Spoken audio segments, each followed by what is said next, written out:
안녕하십니까. 코트라 유럽 지역 본부장 김현철입니다. 유럽은 시장에 첫 발을 들이기가 어렵다고들 하십니다. 또 시장을 확대하는 데도 시간이 오래 걸린다고 하십니다. 보수적이기도 하고 규제도 많죠. 그런데 급변하는 세계 경제 변화 속에서 어려움에 처한 유럽이 변화를 시도하고 있습니다. 전환의 흐름 속에서 진출하기 어려웠던 유럽 시장에 새로운 시장 기회가 생기고 있습니다. 유럽 시장이 직면한 이슈가 무엇인지, 어떤 기회가 있는지, 어떻게 진출해야 할지 지금부터 말씀드리겠습니다.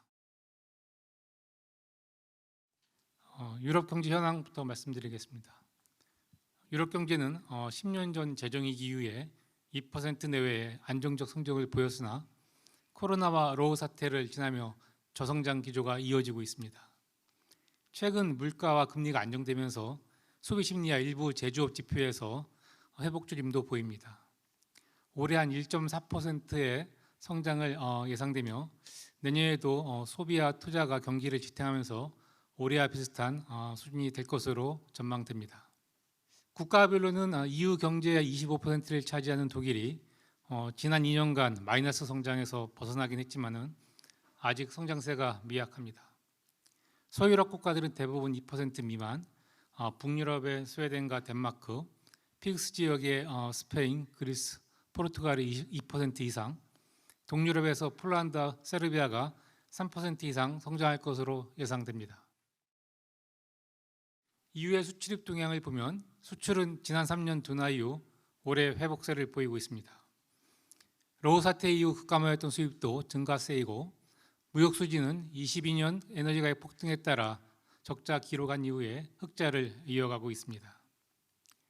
최대 수출국은 미국으로 비중이 확대되고 있고 중국, 러시아의 비중은 줄고 있습니다. 최대 수입국은 중국, 미국 순입니다. 수출 품목은 의약품, 자동차 등 전통 제조업 중심이고 수입은 에너지, 자동차, 무선통신기기 순입니다. 우리나라와의 교역을 보면 수출과 수입 모두 지난해 마이너스에서 올해는 플러스로 돌아섰습니다. 수출은 자동차, 선박, 반도체, 무기류가 호조를 보이는데 특히 반도체와 무기류의 증가가 눈에 띕니다. 반면 유럽 자동차 산업의 위축, 2차 전지 생산 감소, 철강 산업 경쟁 심화로 우리 자동차 부품, 정밀 화학 원료, 철강판의 수출이 부진합니다. EU 수입 시장에서 우리나라의 점유율은 22년 일본을 추월해 현재 2.8% 수준입니다. 국가별로는 무기 수출 증가로 폴란드가 올해 처음 독일을 앞섰고 상위 10개국 중에서 7개국에서 수출이 증가하였습니다. 유럽 시장 특징 보겠습니다.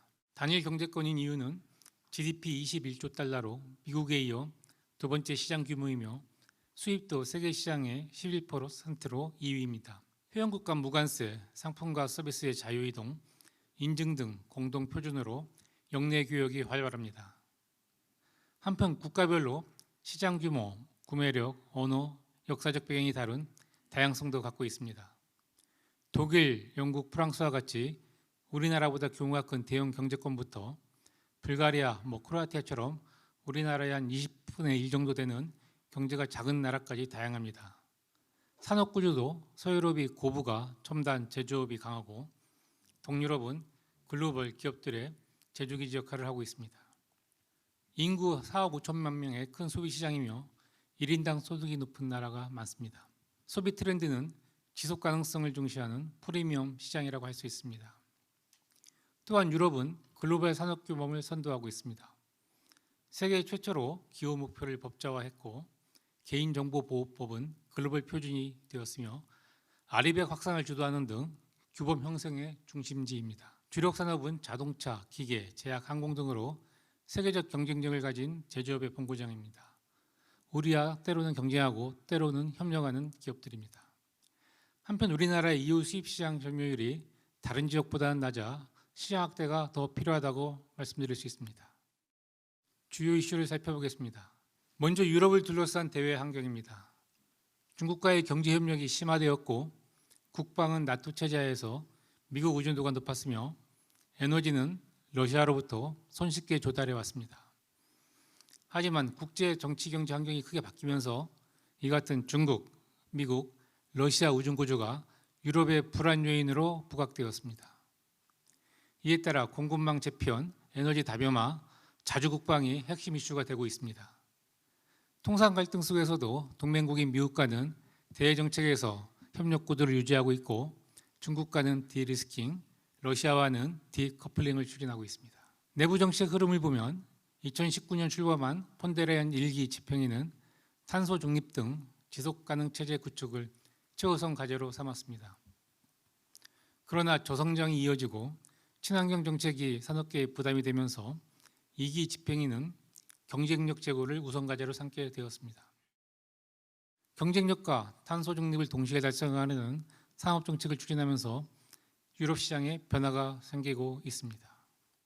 먼저 통상 환경을 보면 트럼프 2기 출범 직후 무역 불균형을 문제 삼으며 품목별 관세, 상호 관세를 연달아 발표하며 EU를 압박했습니다. 트럼프 1기 때도 철강, 알루미늄 관세로 통상 분쟁이 있었으나 이때는 보복 관세를 부과하며 단호하게 대응한 바 있습니다. 그런데 트럼프 2기를 맞아서는 정치 경제적 체력이 약해진 이유가 방어 자세로 몰리며 협상에 어려움을 겪었습니다. 관세는 15% 또는 MFN 준 높은 세율로 합의하였고 관세 외에 미국의 에너지와 AI 직구매 6천억 달러의 신규 투자도 약속하였습니다. 반면 미국 공산품의 EU 수입 관세는 무관세로 합의하였습니다. 관세 협상 속에 대미 수출이 영향을 받으며 1분기에는 관세 부과전 선수출로 증가하였으나 이후 둔화되고 있습니다. 품목별로도 자동차와 철강이 영향을 받으며 산업계가 어려움을 겪고 있습니다. 한편 EU는 경제 전반에 걸쳐 중국 의존도가 높습니다. EU 수입 시장에서 중국 비중은 20% 이상이며 그 절반 이상이 핵심 제조업 분야입니다. 중국에 대한 투자도 지속적으로 확대되고 있으며 독일 중심의 자동차 산업이 주도하였습니다. 핵심 원자재도 크게 의존하는데 희토류는 90% 이상입니다. 공급망 불안정성이 커지며 중국을 협력 파트너에서 경쟁자로 인식하고 무역, 투자, 기술 전 분야에서 경제 안보를 위한 디리스킹을 추진하고 있습니다. 전기차에 대한 상계 관세에 이어 건설용 작업 장비에도 상계 관세를 부과하였습니다. FDI 심사제도 이후에는 중국 기업의 투자, 특히 이제 M&A가 급감했습니다. 기술 디지털 분야 보호를 위해 양자 기술, 반도체 장비, AI 칩을 통제 목록에 추가했고 차세대 통신 사업에도 중국 기업을 배제하는 방안을 검토 중입니다. 여기에 보조금 규제까지 중국 기업에 영향을 주고 있습니다. 이에 경제 안보를 위해 EU는 국제협력 네트워크를 확장하고 있습니다. 칠레, 메르코세르, 인도네시아와 무역협정이 타결되었고 인도, 말레이시아, UAE와는 협상을 진행 중입니다. 지난달에는 CPTPP와 무역투자 대화를 시작하기도 했습니다. 동시에 전략광물 확보를 위해 주요 자원보유국가 협력도 확대하고 있습니다. 아울러 공급망 내재화를 위한 노력도 강화 중입니다. 핵심 원자재법을 통해 역내 채굴, 재활용 목표를 설정하고 단일국 의존 비율도 낮출 계획입니다. 반도체는 연구개발과 제조 장비의 강점에도 불구하고 파운드리가 부족했는데 제조 시설에 대한 투자를 확대해서 2030년까지 세계 생산량의 20% 달성이 목표입니다. 배터리도 공급망 자립을 위해 제조 프로젝트를 지원하고 로컬 컨텐츠 요건 도입도 검토 중에 있습니다. 경쟁력 제고를 위한 산업 정책들도 본격 추진되고 있습니다. 폰데라이언 1기는 그린들이 추진되면서 규제 중심의 정책이 우선이었으나 2기는 청정 산업들을 바탕으로 산업 육성에 중점을 두고 있습니다. 이를 위해 에너지 비용 안정화, 산업별 청정 기술 도입, 공공 및 민간 투자 확대가 추진되고 있습니다. 규제 중심의 정책이 기업에 부담이 되고 있는데 규제 간소화 조치인 옴니버스 패키지를 통해 기업 부담을 경감하는 중입니다. 산업별로도 규제 완화와 보호 조치가 이루어지고 있습니다. 자동차 업계에 애로 사용했던 CO2 배출 규제가 완화되었고 2035년 니온 차량 퇴출에 대해서도 재검토 목소리가 커지고 있습니다. 미국의 관세로 어려움에 처한 철강 산업도 내년 6월 종료 예정인 세이프 가드에 이어 쿼터 축소와 관세 50% 사용 조치를 예고하고 있습니다. 화학 산업도 리치 절차 간소화 등 규제 완화를 추진할 예정입니다. 한편 미국, 중국에 비한 낮은 디지털 역량이 유럽 산업 경쟁력 약화의 한 요인이었습니다. 1기부터 디지털 전환을 추진했으나 목표에 크게 미치지 못했습니다. 이에 2기부터는 산업 전반의 디지털 전환을 가속화하고 있습니다. 자율주행과 운전자 보조 시스템을 위한 정책을 강화하고 의료 분야에서도 디지털 의료 생태계 구축을 지원하고 있습니다. AI 정책도 규제 위주에서 지능 중심으로 전환되고 있습니다. 세계 최초로 AI법을 제정하며 리스크 최소화에 초점을 두었는데 이제는 산업의 성장 동력으로 인식하게 되었습니다. 지난해 말부터 AI 팩토리 구축을 시작해 현재 총 19개가 유럽 전역에서 추진 중에 있습니다.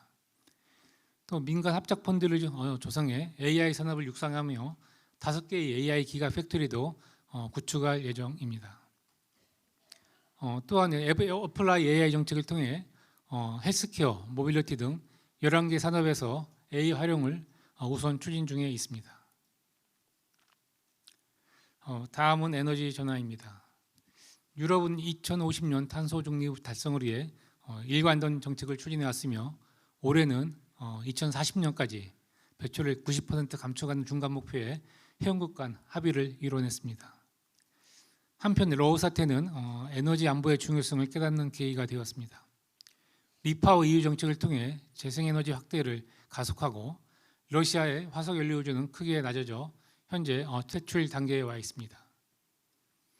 에너지 소비 측면에서는 히트펌프 지원 등을 통해 산업과 가정 전반에서 재생에너지로의 전환을 촉진하고 있습니다. 생산 측면에서는 보조금 규정 완화, 인허가 간소화를 통해 태양광과 풍력 발전을 촉진하며 재생에너지 발전 비중은 19년 34.6%에서 올해 48.6%로 확대되었습니다. 재생에너지 비중이 이제 크게 늘면서 공급 불안정성 문제가 대두되고 있습니다. 태양광과 풍력의 확대로 기상 조건에 따른 출력 변동성을 키우고 있고 전력 생산지에서 수요지로 보내기 위한 전력망 확충도 필요합니다. 올 4월 스페인 대형전 사태가 있었는데 대혼란이 발생한 바 있습니다. 전압 제어 문제, 이상 진동 등 복합적 요인으로 조사되었는데 재생에너지 확대 속에 전력망 인프라의 중요성이 강조되는 계기가 되었습니다. 산업, 수송, 가정 부분에서도 화석연료 대신 전기 사용이 확산되면서 전력 수요는 급증하고 있습니다. 또한 대형 데이터 센터가 늘어나면서 전기 수요는 더욱 가파르게 증가할 것으로 예상되고 있습니다. 다음은 방위 분야입니다. 안보 불안이 고착화되며 유럽은 방위 역량에 힘쓰고 있습니다. 올해 국방비 지출은 러우 사태 이전보다 50% 이상 증가해서 GDP의 2%를 초과할 것으로 보입니다. 미국의 압박에 따라서 지난 6월 2035년까지 GDP의 5%까지 국방비 확대를 합의했는데 지금보다 2배 이상 급증하는 규모입니다. 지도를 보시면 폴란드, 발틱 3국, 핀란드 등 러시아와 국경을 접하고 있는 국가들의 GDP 대비 국방비 비중이 높은 것을 확인하실 수 있습니다. 방위산업 육성을 위한 정책들도 이어지고 있습니다. 회원국 간 군사력 격차 축소하고 방위산업 생태계 강화를 위해서 방위백세를 발표했습니다. 이어서 방위태세 2030과 방위대비 로드맵을 통해서 세부 정책들을 추진하고 있습니다. 먼저 방위산업 역량 강화를 위해서 항공, 미사일 등 9대 우선 분야를 선정하였으며 드론 방어 등 분야별 프로젝트도 추진 중에 있습니다. 생산 역량 강화를 위해 신속 허가제도, 환경규제 예외 조항을 마련하고 탄약, 미사일 생산 확대를 위해 보조금도 지원하고 있습니다. 공공조달도 30년까지 40%를 확대하여 우리나라 국방 예산의 한 3배가 넘는 또 1,500유로의 세이프 공공조달 자금을 마련하여 회원국에 배정 중에 있습니다. 또 아울러 역예산 무기 의존을 줄이기 위해 유럽산 우선 원칙이 강조되고 있습니다. 30년까지 영내에서 최대 한 50%의 방위장비 조달을 목표로 하며 세이프 프로그램에서는 회원국 간 유럽 경제지역 국가 또 우크라이나에서의 조달을 65% 이상으로 설정한 바 있습니다. 다음 이슈는 ESG입니다. 산업 경쟁력이 중요해지면서 ESG 규제 간소화가 추진되고 있습니다. 규제의 원칙과 지속가능 목표는 유지하되 기업들의 부담을 경감해주는 방향으로 법안 개정이 이루어지고 있습니다. 대표적으로는 이제 1월부터 시행되는 탄소 국경 조정 제도는 면제 기준이 변경되고 기본가가 실배출량 중 선택이 가능하고 인증서 구매 일정이 조정되었습니다. 공급망 실사 지침은 시행이 1년 연기되었으며 실사 범위와 주기 등이 완화되는 것으로 이제 합의되었습니다. 기업의 지속 가능성 보고도 내년부터 기업 규모별로 단계적 적용이 예정되었으나 2년씩 연기되며 적용 범위 등이 축소될 예정입니다. 규제는 완화되고 있지만 지속 가능형 경영에 대한 소비자들의 인식은 계속 높아지며 구매 결정의 기준이 되기도 합니다. 기업들도 ESG 경영이 매출 성과를 높이고 브랜드 신뢰도 제고에 도움이 된다고 평가하고 입찰 주권으로 ESG 기준을 요구하고 있어서 공급망 진입을 위한 기본 원칙으로 자리매김하고 있습니다. 시행을 앞두고 있는 주목해야 될 규정들을 살펴볼 텐데요. 포장 및 포장재 폐기물 규정은 올해 발효되어 내년 8월부터 단계적으로 시행되는데 운송, 판매, 소비자용 포장재가 모두 대상입니다. 먼저 PFAS와 유해 물질 사용 제한이 시행되고 위임법을 통해서 과대 포장 규제, 라벨링, 재활용, 재사용 의무가 추가될 예정입니다. 올해 말부터 적용 예정이었던 산림 방지 규정은 1년 연기될 예정으로 원산지, 생산지 정보, 그다음에 적법 생산 입증 자료를 준비해야 합니다. 제품이 환경에 미치는 영향을 최소화하려는 에코 디자인 규정도 내년에 철 및 초양 제품부터 위임법이 채택될 예정이므로 제품의 정보를 담은 디지털 제품 여건에 대한 대비도 필요한 상황입니다. 유럽의 주요 이슈를 살펴보았는데 유럽의 그 복잡한 규정들과 정책 동향에 대해서는 아래 QR코드에 있는 유럽 경제통상협력 데스크를 통해서 정보들을 받아보실 수 있습니다. 지금까지 살펴본 통상환경의 변화, 경쟁력 제고 움직임, 안보위기, 에너지 전환, ESG 경향에 따라 단단했던 유럽 시장이 변화하고 있고 기존 체계가 흔들리는 과정 중에서 우리가 진출할 기회가 열리고 있습니다. 먼저 유럽의 가장 핵심 산업인 모빌리티 분야입니다. 유럽은 전기차 전환 과정에서 늦은 대응으로 미래차 경쟁력의 위기감이 커졌습니다. 폭스바겐, BMW 등 자동차 기업들은 전동화와 소프트웨어화를 위해 외부 협력을 확대하는 등 적극 대응에 나서고 있습니다. EU 차원에서도 배터리 프로젝트, 자율주행 테스트 베드 구축 등 지원을 강화하고 있습니다. 아울러 또 중국에 대한 의존도를 낮추려고 주요 OEM들도 공급망을 다변화하고 있습니다. 실제 무역관에서 만난 독일 자동차 기업은 한국에 소싱 부서를 만들겠다고 밝히면서 다변화 압박 속에 품질과 가격을 고려하면 한국만한 곳이 없다고 밝혔습니다. 한편 안정적인 공급망 구축과 ESG 규제 대응을 위해서 유럽 기업은 물론 일본, 중국 등 역외 기업들도 현지 생산 역량을 확대하며 내재화에 대응하고 있습니다. 이런 변화 속에서 진출 전략을 지원드립니다. 먼저 혁신기술 파트너를 찾고 있는 앵커 기업 수요를 선점해야 합니다. 미래차 전환에 늦은 유럽 기업들은 외부 혁신 기술을 적극적으로 받아들여서 경쟁력을 빠르게 좀 회복하려 하고 있습니다. 실제 지난 5월 저희 상담회에서 고출력 모터 기술을 가진 중소기업이 자동차 엔지니어링 세계 1위 오스트리아 기업과 투자를 받아서 공동 R&D를 현재 추진하고 있습니다. 또한 유럽 기업들은 다변화 과정에서 가격과 품질을 동시에 컨트롤하는 데 어려움을 겪고 있습니다. 유럽산보다 싼 가격, 중국 및 인도보다 우수한 품질이라는 차별화된 경쟁력으로 다변화 수요를 공략해야 합니다. 독일 티어2 자동차 부품 기업이 인도로 공급선을 변화했다가 품질 이슈로 인해 급하게 한국 기업을 찾았고 저희가 지원해서 현재 납품을 추진하고 있습니다. 또 역내 생산 거점을 확보하고 있는 기진출 기업들은 유럽의 내재화 수요를 활용해서 유럽 OEM 기업들과 역내 공급망 구축에 적극 나서야 할 것입니다. 또 아울러 유럽의 생산 시설을 확대하고 있는 일본 등 비유럽 글로벌 기업 중에서도 우리 진출 기업들과의 협력을 희망하는 업체가 있어가지고 저희한테는 새로운 시장 기회가 될 것으로 보입니다.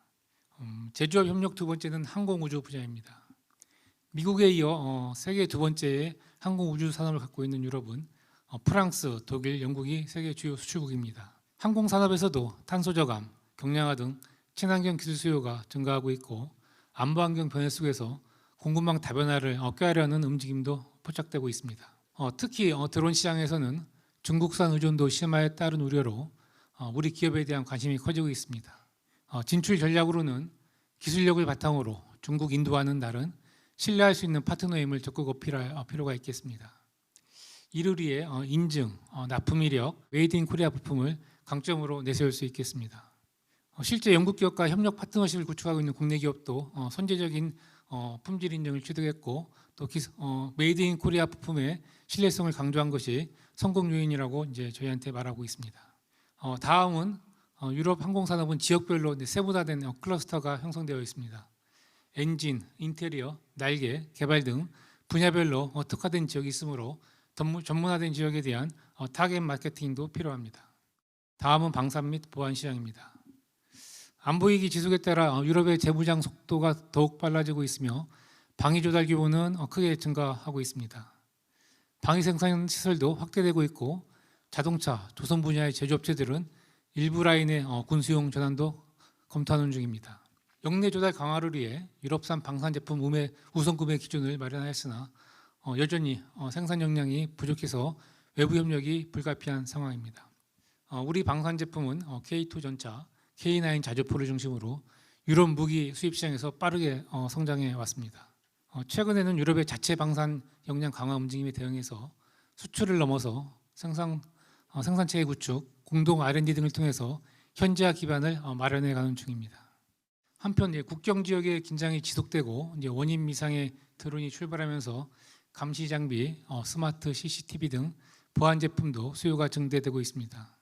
또한 AI 활용이 방산에서도 핵심 기술로 부상하면서 유럽 방산 기업들은 AI 기술을 가진 테크 기업들과도 협력을 확대하고 있습니다. 진출 전략으로 먼저 무기 완제품을 넘어서 소비장 수출로 품목 다양화가 필요한 시점입니다. 유럽이 생산 역량을 확대함에 따라 소비장 분야 수요도 증가하는데 저희 유럽 산업용 공장기계 시작했던 우리 기업이 방산 분야로 사업을 분야해서 대응하고 있습니다. 또한 AI 등 첨단 IT 기술 접목이 확대됨에 따라서 테크 스타트 기업들도 방산 시장에 주목할 필요가 있겠습니다. 다음으로 절충 교육을 활용한 방산 기업과의 협력입니다. 우리나라에 무기 수출하는 유럽 기업들은 우리 기업의 기술 수준이 높아지면서 단순 구매보다는 공동 기술 개발 형태를 선호하고 있습니다. 지난 10월에 열린 방산 제품 전시회에서 독일 방산 기업이 우리 기업과 기술 협약을 맺고 무인기 탐지용 센서 개발 협력을 현재 추진하고 있습니다. 한편 바이 유러피안 정책은 더욱 강화될 수밖에 없는 흐름인 것 같습니다. 장기적으로 현지 거점을 마련하고 생산체계 구축을 통해서 현지화 대응은 반드시 필요할 것입니다. 다음은 에너지 시장입니다. 유럽은 태양광, 풍력 등 재생에너지 투자를 확대하고 있고 2030년까지 약 100기가와트의 재생에너지 설치를 목표로 하고 있습니다. 이에 따라 전력망 인프라 구축 수요도 증대하고 있습니다. 2030년까지 64기가와트의 전력망이 필요하다는 조사 결과가 있으며 효율적인 전력 공급을 위한 초고압 직류 케이블, 변압기 등 기자재 수요가 확대되고 있습니다. 재생에너지 강화성 때문에 BESS 중심의 저장 시스템에 대한 시장이 확대되고 있습니다. 한편 이후 전력망의 40%가 노후화되어 있어 이에 대한 교체 수요도 증가할 것으로 보이고 있습니다.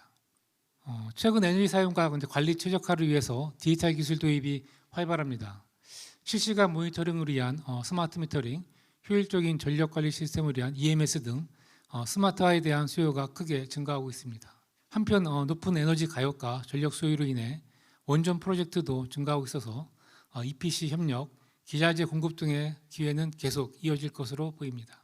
에너지 시장 진출 전략입니다. 스페인 대정전 사태로 유럽에서 전력 안정성에 대한 관심이 어느 때보다 높습니다. 기술력을 바탕으로 우리나라의 그 안정적인 전력망 운영의 레퍼런스를 적극적으로 활용하는 것도 중요한 상황입니다. 다음은 프로젝트 수주를 위해 현지 네트워크와 마케팅이 중요합니다. 기업의 강점을 잘 전달할 수 있는 현지 파트너를 선정해서 접근하는 것이 진출 가능성을 높일 수 있겠습니다. 현재 세르비아 스마트 미터링 시장에 우리 기업이 기술력을 가지고 현지 업체와 협력해서 시장 진출을 추진하는 사례가 있습니다. 다음 분야는 바이오 헬스 시장입니다. 유럽은 초고령 사회로 진입하였고 약한 의료 인프라로 인해서 어려움에 직면하고 있습니다. 이에 따라 유럽 각국은 의료 서비스 효율화를 위해 원격 진료, 디지털 의료 시스템 도입을 확대하는 중입니다. 또한 높아가는 재정 부담으로 인해 가지고 약값을 낮출 수 있는 바이오 시밀러 및 제네릭 의약품을 확대하는 움직임도 나타나고 있습니다. 바이오 헬스 시장 진출을 위해 첨단 기술로 차별하여 디지털에 적극 대응하는 전략이 요구됩니다. 우리 기업은 AI 기반의 소프트웨어 기술력과 국내 임상 이력을 바탕으로 고부가가치 진단, 모니터링 영역을 집중 공략하는 전략이 필요할 것 같습니다. 지난 11월에 독일에서 열린 세계적인 의료기기 전시회죠. 메디카에서도 AI 기반의 의료기기로 우리 차별성을 가진 국내 기업들에게 유럽 바이어들이 관심이 집중되는 것을 확인하였습니다. AI 진단 기술을 가진 우리 기업이 독일의 대학병원과 연구 단계부터 협력해서 시범 운영 중에 있는 사례도 있습니다. 다음으로 또 의료기기 분야도 현지 파트너와 협력이 중요합니다. 유럽은 이제 보수적인 시장으로 특히 의료 분야는 진출에 더 어려움이 있었습니다. 따라서 초기에는 시행착오를 최소화하기 위해 높은 시장 이해도와 사용자 교육 역량, AS 체계를 갖춘 현지 유통사와 협력이 필요합니다. 노하우를 축적한 후에는 자체 유통망을 구축하거나 현지 유통사와 조인트 벤처 또는 인수를 통해서 직접 시장에 진출하는 방안도 고려할 수 있습니다. 다음으로 AI 분야를 살펴보겠습니다. EU와 국가 차원의 AI 산업 육성 정책에 따라서 앞서 살펴본 모빌리티, 방산, 바이오 헬스 등의 분야를 중심으로 기업들의 AI 기술 적용과 활용이 확대되고 있습니다. 데이터 센터와 고성능 컴퓨팅 설비 등 인프라 구축이 주요 과제로 떠오르고 유럽 각 국가들과 글로벌 테크 기업들의 투자도 지금 이어지고 있습니다. 시장 진출을 위해 우리 기업은 단순한 제품 공급을 넘어서 AI 기반 솔루션으로 제품과 서비스에 경쟁력을 더해서 시장을 공략해야 합니다. 실제로 이제 유럽 대표 통신사, 독일 회사인데요. 서비스 경쟁력을 높이기 위해서 최근 국내 AI 기업과의 협력 가능성을 모색한 사례도 있습니다. 다음으로 유럽의 AI 인프라 확대에 따라서 AI 반도체, 냉각 및 전력 제어 시스템 등 우리 기업이 강점을 갖고 있는 분야에서 수요가 증가할 것으로 관련 하드웨어 분야의 시장 공략도 강화해야 합니다. 마지막으로 유럽 소비자들의 사이에 스며들고 있는 K-뷰티와 K-푸드입니다. 유럽에서도 MZ세대가 주요 소비총으로 부상하면서 인스타그램이나 틱톡과 같은 디지털 콘텐츠나 팝업 스토어와 같은 이벤트 마케팅을 통해서 구매 결정을 하는 슈퍼테인먼트가 확산되고 있습니다. 또한 K 콘텐츠 경험이 K 브랜드 구매에 실질적인 영향을 미쳤다는 조사 결과도 있습니다. 특히 가장 눈에 띄는 제품은 화장품입니다. 우리 화장품의 유럽 수출은 올해 크게 증가해서 유럽의 여기에 화장품 수입 시장에서 1위로 올라섰습니다. 현지에서 만난 바이어들은 기능성 제품, 자연 성분, 혁신적인 제형, 세련된 패키징 등을 한국 화장품의 강점으로 꼽았습니다. 다음은 K푸드입니다. 드라마와 SNS를 통해 접한 K푸드의 수출이 확대되고 있습니다. 특히 김치, 고추장, 김 등은 발효, 비건 제품이라 건강까지 챙길 수 있다는 점에서 유럽인들의 웰빙 니즈에 맞는 차별성을 갖고 있습니다. K푸드 인기에 따라 우리 식품 기업들도 유럽에 생산시설을 설립하고 현지 맞춤형 제품을 개발하면서 시장을 확대하는 중입니다. 진출 전략으로 지속가능을 소원하는 유럽 소비자의 정서를 타깃해서 친환경 성분과 함께 한국적 문화가 반영된 한국만의 유니크한 제품으로 시장을 공략해야 할 것입니다. 또한 보수적인 유럽 바이어의 마음을 열기 위해서 우리 기업이 직접 SNS 마케팅이나 현지 판촉점 등 소비자 접점을 확대하는 것이 중요합니다. SNS나 현장에서 얻은 소비자의 피드백을 제품에 빠르게 반영하는 기업이 바이어들의 큰 관심을 끄는 것을 확인할 수 있었습니다. 수출 유망 품목은 앞서 설명드린 전략 산업과 연계된 품목 등이 주가 되겠으며 세부 내용은 자료를 참고해 주시기 바랍니다. 제가 유럽에서 만난 유럽 기업들은 전환의 문턱에서 새로운 기술, 새로운 분야, 새로운 파트너를 찾고 있습니다.